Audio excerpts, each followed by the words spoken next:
کی دا غي اول بحث دی. نکاح په صریح الفاظو سره منعقد کیږي اور کنایي الفاظو سره هم. صریح الفاظ دي ته وایي چې هغې کې د وضاحت ضرورت نه وي اور کنایي الفاظ دي ته وایي چې هغې کې د وضاحت ضرورت وي. آسان الفاظو کې ده نه. لہذا نکاح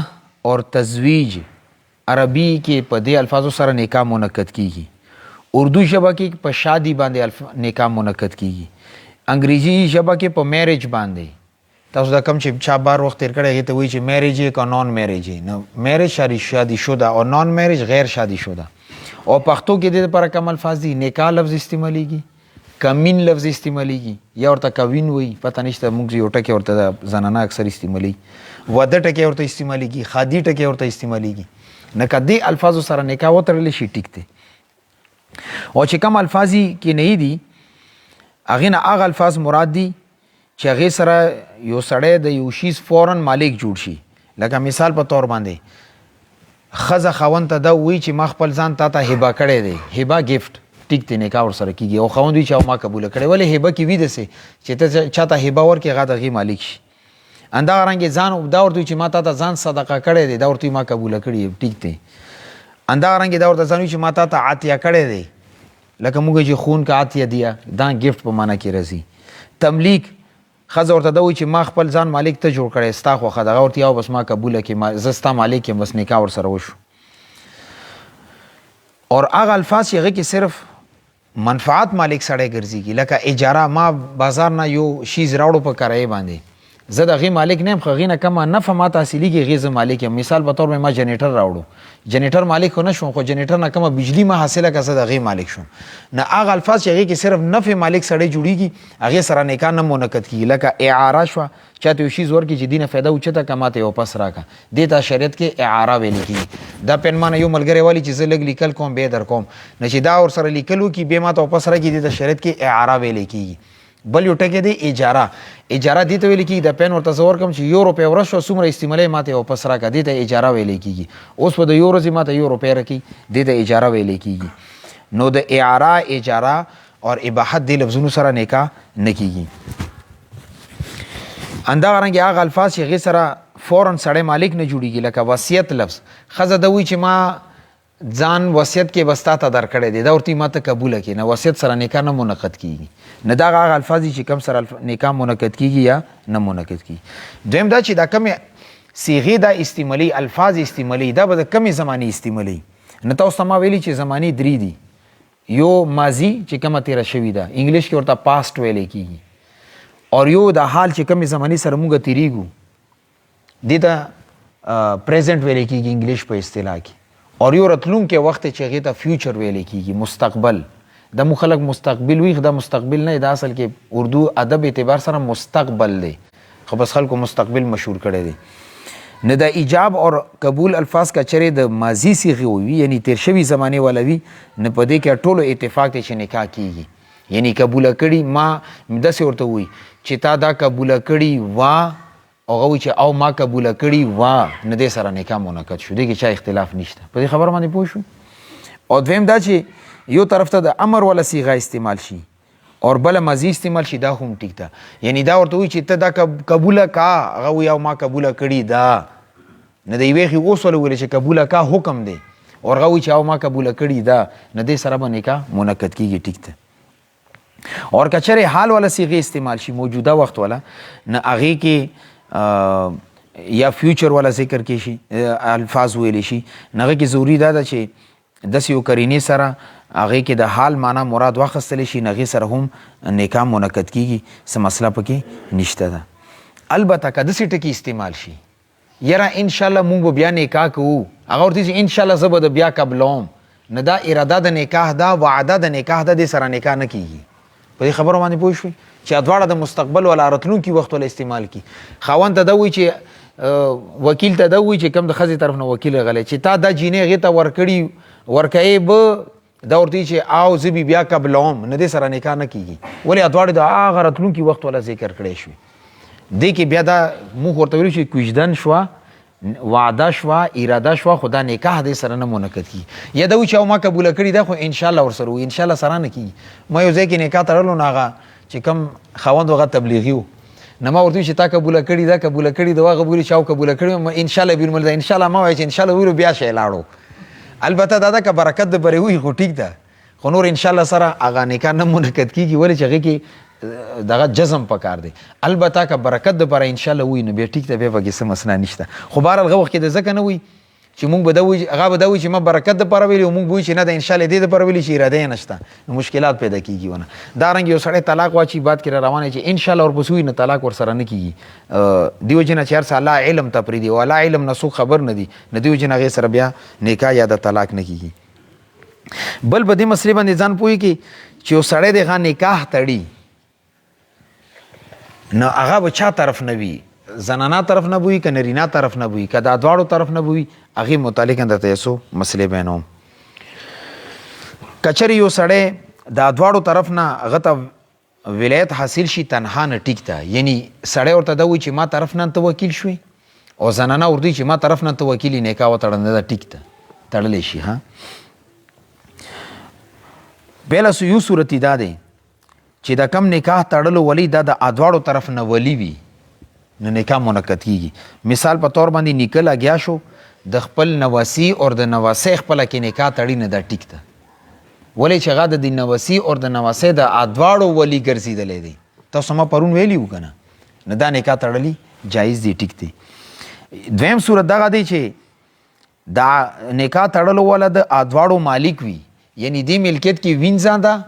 اور غلام دی دا غواړي چې د وینځي او د غلام ز خپله کې نکاح وتړم نه تړلی شي دا ټیک ده ښه دواړو طرف نه دی مالک ته نکاح تړلی شي دریم صورت دا دی چې یو طرف دا سړی یو طرف نه خاوند دی او بل طرف نه ولی دی یعنی خپله باندې نکاح هم تړي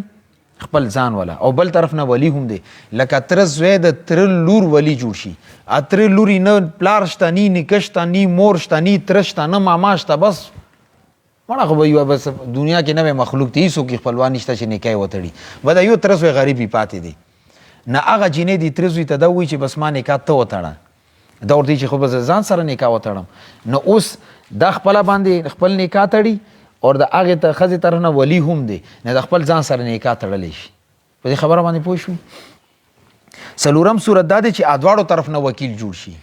ښځه ورته ټلیفون وکړي چې ما طرف نه ته وکیل نکاح وتړه او خاوند ورته ټلیفون وکړي چې ما طرف نه وکیل نکاح وتړه زموږ اکثر داسې مسله کله کله وشي د دوبۍ نه څوک ټلیفون وکړي خپلې ښځې ته وایي ته ما باندې خور یا مور یا ترور یا حرامه یې نو هغې سره بیا طلاق بین وکړي شي داسې یو سړي کړی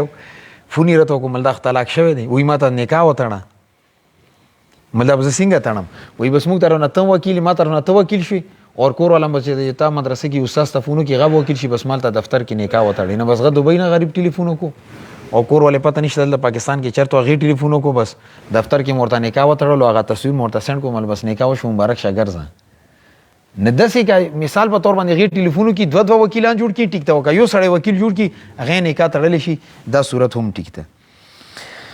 پنځم صورت دا دی چې یو طرف نه ولی وي اور بل طرف نه وکیل وي یعنی دا معنا چې یو طرف نه ولی داسې جوړ شي چې مثال په طور باندې نیکه دی نه دی جینۍ ولی جوړ شو که نه او بل طرف نه یو سړی ورته دا وایي چې ما طرف نه وکیل یې به د خپلې نواسۍ سره ما ته نکاح وتړه نه دا ټیک دی دا بابا دا دواړو نکاح خپله کې تړلی شي او یو صورت پکې دا دی چې یو طرف نه دا خاوند دی او بل طرف نه وکیل دی مثلا یو سړی یو ښځه یو سړی د دې خبرې وکیل جوړ کړي چې ته ما ته نکاح وکړه او هغې خپل ځان سره نکاح وکړي یو ښځه ده یو پردي سړي ته دا ووایي چې ما نکاح واک تا سره دی تا ته ما اختیار درکړی چې ځان سره ما ته نکاح تړی او که بل چا سره تړی هغه ورته بس ما ځان دپاره قبوله کړي بس دا نکاح ټیک دی دې سره بې نکاح وشي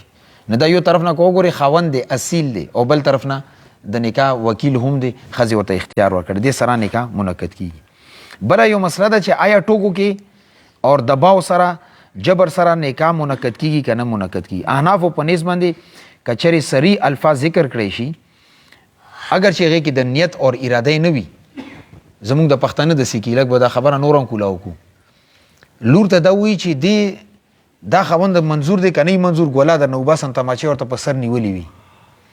اور چې کم نرینه دی هغه باندې تماچه نیولي چې قبله یې که بس لاړې سر خورې هغه وایي چې او بس قبوله کړې مو ده اوس دې اراده وي او که نه نکاح وشو ښه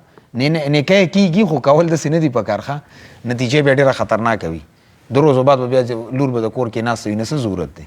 خو دې سره بهرحال نکاح کیږي که جبرن اور مجبوره کې یو سړی تماچا ور باندې ونیسي خو اکران یاد ساتي چې یا دغه اندام ځای کېدو خطره وي یا د مر خطره وي یا د ظلم خطره وي یا د جیل ته تلو خطره وي یو دانه چې بس هسې چا دمکي ورکړه ټلیفون ورته کړی بیا غریب باندې ړخېږي او ټول چېره چا ټلیفون کړی چې دا کار داسې وکړه نه یقیني طور باندې هغه کې ورته خطره وي نو بیا ایجاب قبول وکړي هغه سره نکاح کېږي بله مسله دا ده چې موږ د جینۍ نه تپوس کوو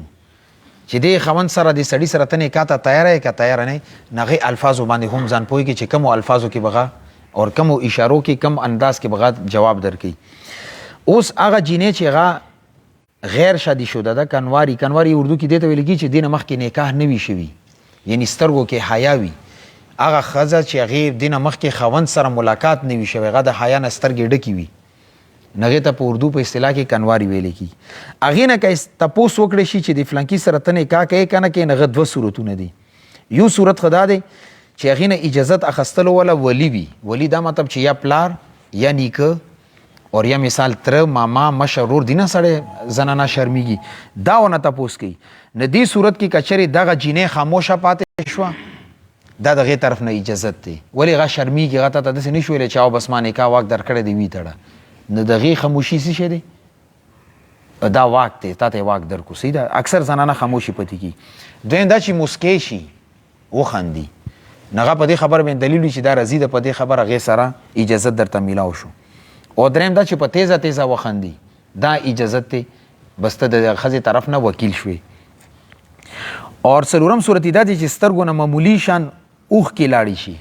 دا د رضامندي دلیل دی ولې چې د زنانه دا سوچ کوي چې زه خو د خاوند کور ته روانه یم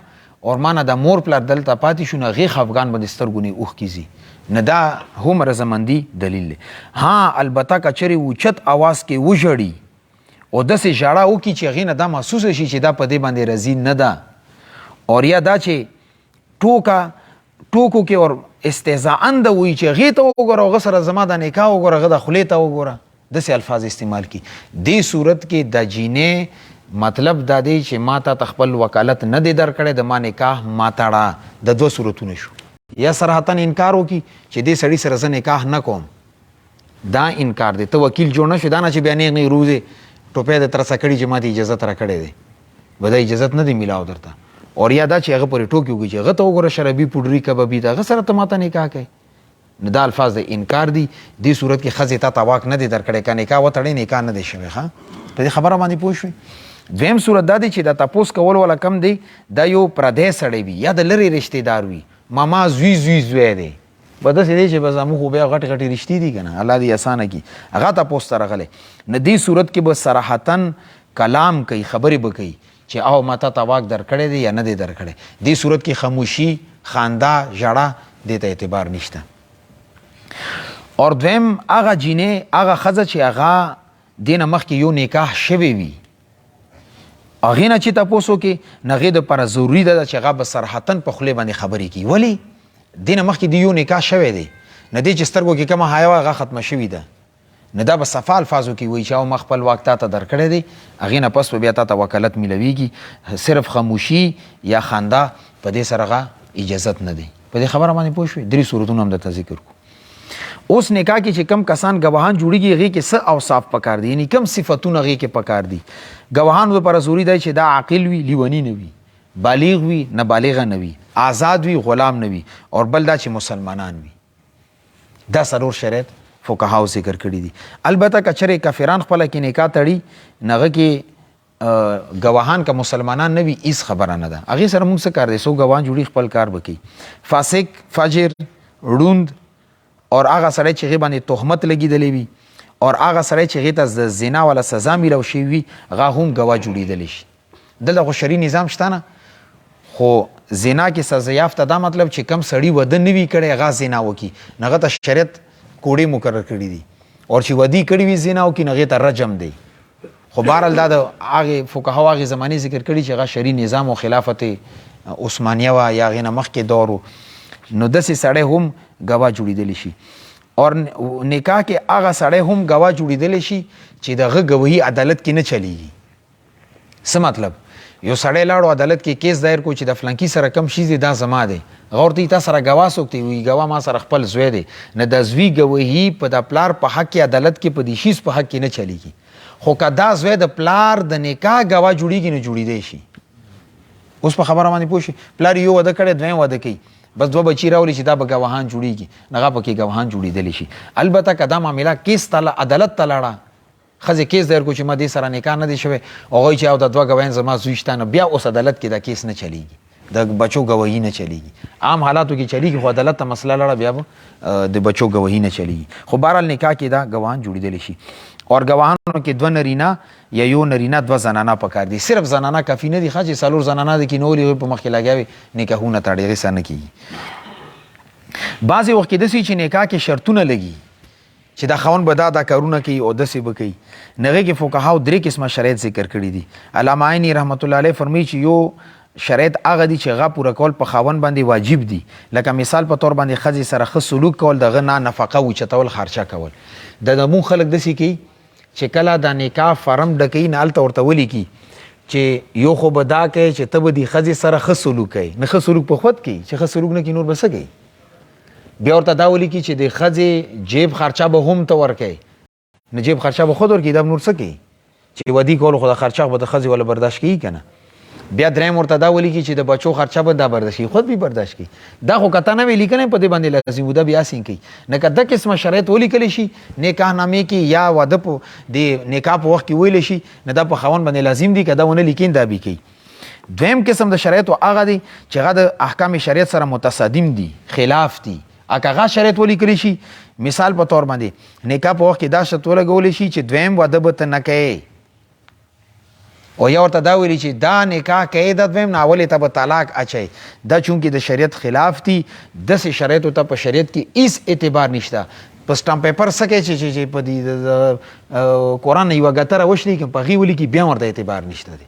په دې خبره باندې پوه شوې دا شریعت خلاف دی ښځه دومره مالکه نه ده چې هغې ته به ته خلاف شرع احکام وماني او شرایط به ماني یو شرط مثال په طور باندې چې اولې ښځې ته طلاق واچوه بیا به ما سره نکاح کوي یا دا چې ما سره نکاح وکړو دویم واده به نه کوي نه دې ته شریعت کې په اعتبار نشته موږ الحمدلله پښتنو سوسایټي کې دا شی نشته خو پنجاب کې دا لیکلی کېږي بس هغه غریب خاوند د ښځې نه دومره مجبوري چې روزانه 15 چپړې ووایي به دا غریب ورته خوله چینګوي خو دلته دا الحمدلله پښتانه تکړه دي صحیح ده که نه هغلته دا مسله ډېره غټه ده سټامپ پیپر کې باقاعده لیکل ورنه اخلي چې دویم واده به نه کوي دلته که تاسو نه واخلي ځانونه تکړه کې ښه دریم قسم دا دی چې جایز شرایط وي اور هغه کې دا ښځه د خاوند ته دا ووایي چې دا بعضې حقوق داسې دي چې دې نه ته دستبرداره شه او هغې د حقوقو ادا کولو وعده د دې نه واخلي او هغې کې هغه فایده اوچتول غواړي یعنې د ښځه د خاوند ته دا ووایي داسې شرایط ورسره ولیکي چې هغې کې محض ښځې ته فایده وي خاوند ته هېڅ فایده نه وي نه داسې شرایط وایي چې دې ته هېڅ اعتبار نشته دی مثال په طور باندې یو شرط ورسره دا ولګي چې دویم واده به نه کوي یا دا شرط ورسره ولګي چې یو خاص کور به ماته اسلام آباد کې بحریه ټاون کې جوړوي ٹھیک شو که نه سټامپ پیپر کې غټ غټې لیکلي چې بحریه ټاون کې ماته کور راکوي او یا ورته دا وایي چې زه تا سره به دا جینۍ به واده کوي خو کلي کې به نه پته کوي نه داسې شرایطو په نکاح باندې هېڅ اثر نه غورځېږي او دا شرایط پوره کول په خاوند باندې لازم هم نه دي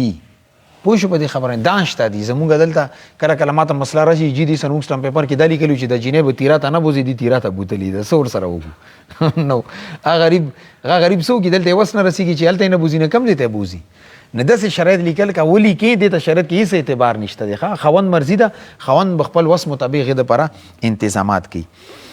د نکاح سنت اور آداب نکاح نه مخکې بهتر دغه دی که چرې ممکن و نه ښځه او خاوند د یو بل وګوري اور که کتلی نشي نه بل څه ذریعې سره د یو بل احوال اور حالات معلوم کی پرونه درته ما ویلي دي زه یو ځل شب قدر ته تلی وم او غالبا شب قدر کې وو نو هلته کې ملګرو ته کیسه کوله چې دلته کې مونږ یو نکاح تړله نو او ښځې او خاوند دا مطالبه چې مونږ یو بل ګورو وایي دا شریعت مونږ ته اجازت کړی دی و بیا خپله کې یو 2 منټه کېناستو خپله کې یو بل سره خبرې اترې وکړي هغه د بعد مورته نکاح وتړلو مل د نر بچي نر کار مه کړی دی نه دا یو بل کتلی شي صحیح ده که نه شریعت دا ویلي دی باندې احادیث هغه به درته انشاءالله زه څه موقع کې ذکر کړم ښه مناسب دا ده چې نر سړی د ښځې نه عمر کې حسب کې نسب کې عزت کې اور مال کې بهتر وي نر کې دا صفات پکار دی ٹھیک شو کنه یعنی خوند مشر پکار دی د ښځې نه کم از کم 5-6 سال فاصله پکار ده غبزه تاسو ته انشاءالله سبا درس کې وایم کا زندگی وا چې حضرت علی رضی الله عنه عمر 21 سالو اور د حضرت فاطمه رضی الله عنه عمر 15 سالو نو علماء د لیکلي چې کم از کم 6 سال فاصله پکار ده زمونږ دلته کې ظلم دی خاص کر د بره علاقو کې یاره تر لور د کور نه باری نشو ورکولی بس وی که نه د هغې 25 سال عمر یو دا غریب د 15 سال وي بس بیا چې دا غریب په خپو ودرېږي به بیا ورته وایي چې یاره دا بوډی ده بس ما نه لرې کړي بیا بل ودي کړي وي نو څه ته مشکلات پیدا کوي کور نه بار نه وباسو نو چې کور نه بار نه وباسي څه کوي ورسره دا ډېر زمونږ د بره د تیرا کې خو بیا ګزاره کي دا سادې او پړه چینار طرف ته دا ډېره غټه مسله ده دا مسایل پکې پیدا کیږي بل دا چې ښځې ته پکار دا ده چې د نرینه نه په اخلاقو کې ادب کې تقوا کې اور حسن کې زیاته وي ٹھیک شو که نه ښځې کې حسن پکار دی دلته زما یو ملګری دی دیر دی هغه ما ته ووایي چې زمونږ علاقه کې یو رشته ده هغه په مثال کې مشهوره ده ملغا څنګه وایي خاوند یې وګورئ که داسې تور دی چې د نه لیدلو سړی دی اور کور ولې دومره ښکلي ده چې د هغې حسن په ټول علاقه کې مشهور دی وایي خپله کې داسې مینه ده که نه چې داسې مینه پوره پاکستان کې بچا نه وي وایي خلک یو بل ته مثال کې وایي چې دا مینه کوي نه داسې مینه کوي بس کله کله الله رب العزت د غوزونه خپله کې ولګي اخلاقو اعتبار سره د صفاتو اعتبار سره او زمونږ د تاریخ کتابونو کې لیکلي دي یو امام تیر شوی دی امام اعمش رحمت الله علیه هغه انتهي تور سترګې نه ړوند او ډېر لوی امام و علم اعتبار سره ډېر لوی سړی خو بادرنګ ډېر زیات و نو هغې چې کله واده وکړو نو کور ولې ډېره انتهي حسینه ښځه وه علاقه کې ډېره زیاته مشهوره وه چې دې ته الله پاک ډېر زیات حسن ورکړی نو د اعمش په دې ښځې ته دا ویلو چې زه خو جنتي یم وایي په څه باندې وایي زه روزانه 2 رکعته صلات شکر کوم چې الله پاک ستا غوندې ښځه راکړي نه د شاکرینو نه یم شاکرین هسې جنت ته ځي او ښځې ورته ویلي چې زه جنتي یم وایي ته څنګه وایي زه دومره صبر کوم او الله پاک صابرینو سره وعده کړي چې دا به جنت ته ځي زه تا غوندې شی راکړی او زما صبر کړی دی نه الله پاک په صبر بخلي یم زه به جنت ته ځم نه دواړو به یو بل ته دا ویلو نه دا جوړ خبره ده کله کله حسن پورې نه ده الله په ښځه او خوند خپله کې جوړ کړي یو ښکلی نه وي خو زندګي جوړه شي نه دې خبرو خیال ساته او دا هم مسنون عمل دی چې د کم نکاح اعلان دی اور تشهیر دی دا وکړی شي اور هغې کې دوف والی شي دې باندې لږ ځان پوهې کړي ما ته بل یو ملګري ټلیفون وکړو د رمضان نه مخکې وایي موږ کور والا ډلون والا راوستي دي ما ورته وایي دا ولې راوستي قرآن حدیث کې شته که نه چې هغه دوف وهې نمبر خو بنده دوف او ډول کې فرق دی دوف دې ته ویلی کېږي که نه لږ ځان پوهې کې دا چا دوبۍ کې وخت تېر کړی یا سعودي کې عرب سټیټس کې پاتې دو ته پته ده دوف دې ته ویلی کېږي داسې یو غټ رنګ وي یو طرف نه هغې باندې تار تړلی شي بل طرف ته کولا وي او دې طرف نه چې هغه یو دومره یو کوتک ورسره وي لاس کې چې هغه سره وي نو ډنګ ډنګ ډنګ داسې اواز کوي تمبل ورته ویلی کېږي پښتو کې هغه جایز دی او ډول خو د ظالم بچیه چې درازاو کې ټول کلی په سر راخستی وي بیا دې کې د دوف والو کې یو قسم آوازی لکه ډب ډب ډب ډب دې سره او ډول کې کله ردم وي کله تیز شي کله کم شي غانه حرام او ناجایز دی ملدا صلیبار خو دوف نه ډول جوړ کړی دی ډول یې راوستی دی ډنګ ډونګې شروع کړي دي نو ډول وال په واده کې یا په دې دا شیزونو کې حرام دی دا ونه چې زه خلک خبرول غواړم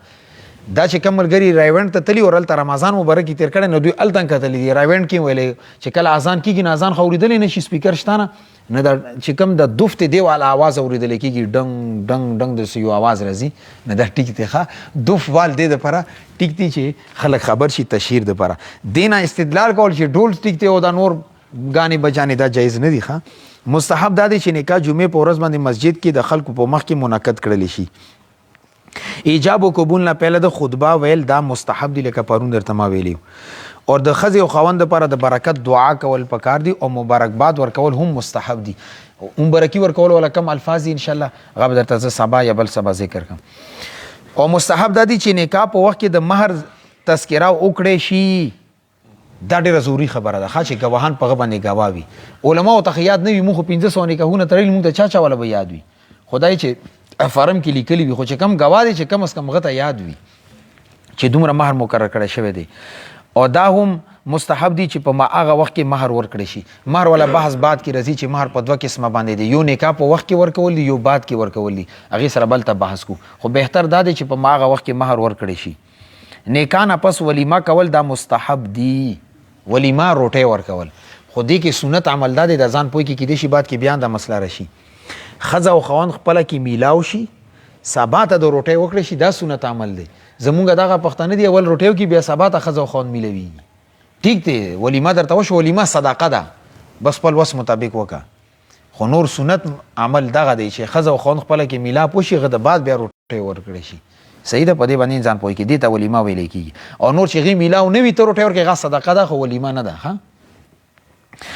اور نکاح کې سادگی مسنون عمل دی. پیغمبر علیہ الصلوۃ والسلام روایت مشکات شریف کی 3097 نمبر حدیث ته ان اعظم النکاح برکتا ایسره مؤنتا، چې ټول نه برکت نکاح هغه دی چې هغه اخراجات کم وي، یعنی کم از کم خرچه په هغې باندې وشي. ګور حدیث کې دا راغلی دی جنا نکاح کې سادگی پکار ده، پیچیدګیانې نه دي پیدا کول پکار. دا د آدابونه دي چې نکاح وس مطابق ته روټۍ وکړی شي. روټۍ دپاره قرض کول او سودي قرضې کول، خامخا د 10 लाख روپۍ روټۍ کول او دغه دیګونه لګول، دا شیزونه وس مطابق 15 سمانو ته روټۍ ورکولی شي، غر وغواړه. 10 ته ورکولی شي، غر وغواړه. صرف خپل خاندان راغواړي، دا وغواړه. سره زنانه راغواړه، ما زنانه ونه غټ ټینشن جوړ دی، ځان سره بوجۍ راخستي، اول یوه مجمع خپل دلته وي، یوه مجمع شاپر ته واړي، هغه د چا پلار دا دیګونه پوره کړي. کوي که نه داسې؟ او دا ناجایز دي. ښه د زنانه په دې باندې پوهېږي. ولی چې روټۍ کې دوه قسمه صورتونه دي، یو دی اباحت او یو دی تملیک. اباحت دې ته ویلی کېږي چې دلته اوخره د وړلو اجازه درته نشته، د واده روټۍ اباحت دی، ښه د وته اباحت وي. او تملیک دې ته ویلی کېږي چې دا دیګ تا ته حواله شو، اوس تی خپله خورې او که تقسیمې نه. تاسو پالی کې نو کې واده کې څوک تملیک کوي چې د دیګونه به تاسو ته حواله دي چې هر څه کوي. نه دي وجې نه چې د ښځې کم وریجې کور ته په دې شاپرو کې وړي، دا حرام دي، ښه سوچه خو هغه باوجود وړي او که راخلې نه بس بیا دشمني د ټولو مرخاوګانې چې واده کې موږ سره زیاتی کړی دی. نه دا زنانه پوهول پکار دي چې دا رواج ختم کړی شي. او دې دویم دا چې غټ اثر دا دی چې بې برکتي وي. 18 دیګونه پرېږده چې 1800 دیګونه باندې کېږي، دا ښځو ته چا پلار پوره کړي. نه واده کې مشکلات پیدا شي، میلمانه پاتې وي او دلته چاولې ختمې، ترکاري ختمه، بس میلمانه داسې ناست وي. نو دا ډېر افسوس خبره دی کې دې وجې نه لږ احتیاط کول پکار دي. بل دا چې د نکاح په بدل کې مهر معاف کول، ښځې ته ووایي چې دا معاف که کني خیر ده نشته، کني طلاق در کوم، دا ناجایز دي. ښه صحیح ده، که دا پښتانه کوي داسې، تاسو کې ډېرو کړي وي. ښځې ته ووایي چې که مهر نه معاف کوي طلاق درغلو، بس ورته خیر دی معاف دی. نو هغوی خو درته معاف کړی، خو الله دربار کې به څه کوي. انداسې مهر هبه کول، شبه د مهر ما ته هبه که کني خیر ده نشته. اکثر داسې کې ما کاروبار دوکان دی بربادېږي، دا سونه ما ته راکړه زه خرڅه کړم، ښځې نه په دې وادې بیا راغلي چې بیا درته کوم، بیا غریبه مړه شي قبر ته ورسي، هغه سونه ورته خاوند بیا نه وي کوي. دا ظلم دی. اور دغه رنګې په جهیز باندې مجبورول دا ټول ناروا دي. جهیز څه ته ویلی کېږي چې ښځې ته دا ویلی شي چې خاوند د پلار کور نه دومره سامان ځان سره راوړه، کني بیا د نکاح نه کېږي. ډبل بیډ به ته راوړې، الماری به ته راوړې، سنګر شیشې به ته راوړې، اور دا کپړې به ته راوړې. دا په دې پلار د ښځې په دې پلار باندې ډبل بوج دی. یو خو د لور والا بوج شو، دا جدي غریب برداشت کړي، او بل باندې تا د 10 لک روپو سامان کېدولی ته د جهیز ځان سره راوړه. نه دې وجې نه د جهیز د هندوانو رسم دی. د هندوانو به داسې کار کولو چې خرګاړی یا اسګاړی به یې راوستو، هغه نه به خر د اس لرې کو. د خبرې ته غور کوئ. بیا به هغه وروسته چې کم خرګاړی و هغه به د سامان نه ډک کو، صوفې، ډبل بیډې، سنګر شیشې، د بلختونه تکیده به واچولې. بیا به خاوند ته ویلي چې اوس ورباندې ته پاسه وخیجه، اب سامان باندې به خاوند کېناستو. بیا به دې ښځې ته وایي چې اوس دا ته راکاږه، که راکاږلی شي نه ټیک دی، کني بیا د به نکاح نه کېږي دې سره. دا ظالمانو هندوانو کې رسم و رواج و. مونږ 97-98 سال هندوانو سره انګریزانو سره پاتې شوي، نو هغه رواج سر خوړلی دلته راغلی دی. نه دا جهیز دا ظلم دی. بس چې هغه کم سړي تا ته لور درکړه، دغه غټه قرباني کړي، ورته ورته چې نه د ډبل بیډې راوړه او د پیسې راوړه او د بلختونه راوړه، دا ظلم دی. البته که هغه خپل طرف نه څه کوي، هغې کې شریعت هغې ته اختیار ورکړی دی. الله زموږ ته استادي باندې